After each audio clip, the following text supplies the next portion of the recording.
अस्सलाम वालेकुम सरदार साहब। वालेकुम सलाम। क्या हाल है जी? ठीक अल्हम्दुलिल्लाह। मजदूर तेरे ढिले पै गए ना, आजकल काम नहीं कर रहे, उन्होंने कोई चेक थोड़ा दिया। हाँ नहीं आज हूँ हाँ। काम करेंगे।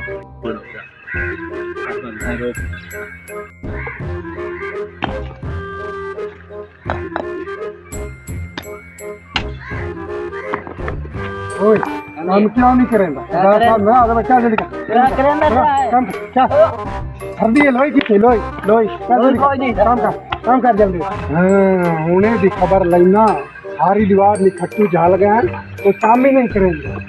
ओए इधर ये करे ना खाना साफ कर रहे ये करी नहीं चल होगी नहीं चल चल ये काम करेंगे।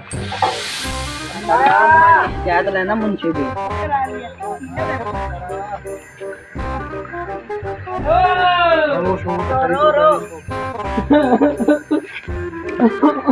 अस्सलाम वालेकुम सरदार साहब। वालेकुम सलाम। बड़ा मुंशी यार बड़े सख्ती की खलोता मैंने इंदा मैनू चलो साध मुंशी नो निकल मैं पूछ ले। ये गल लो आप दे बंदे नो क्या है मुंशी ने साध के लाया?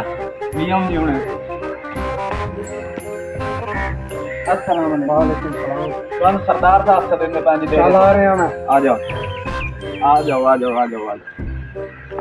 आ गए। अस्सलाम वालेकुम सरदार साहब। वालेकुम अस्सलाम। जी जान बंदे तो यार इस तरह सख्ती न कर। जी ये जी मानो कोई किसी बहाने मानो ढूंढते मानो को मोबाइल दे बहाने ना जी जी उनको काम मार जी तू सीधा सोचा जी के करिए जी कोई उन्होंने दे कोई बहाना बना कोई बहाने नाल कोल उन्होंने भाई मोबाइल लवन गाल जी जी लोकी दा जी जी इस बहाने नाल जड़ा मार मैं हुने जाना सरदार मैं हुने जा। तो गए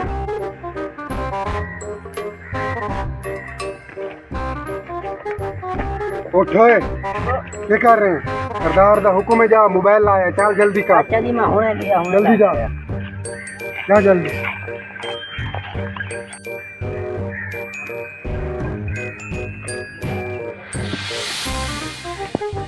हूं आला मैंने हूं मैं नांदी घड़ी कटे मैं समझा के मार गई सरदार दा ने कोई गल ही नहीं मने दे पाए।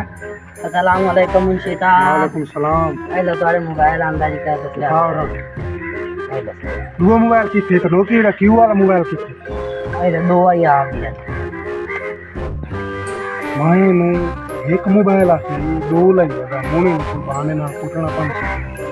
ओए उरा उरा लोई किथे लोई लोई किथे सर्दी बड़ी लोई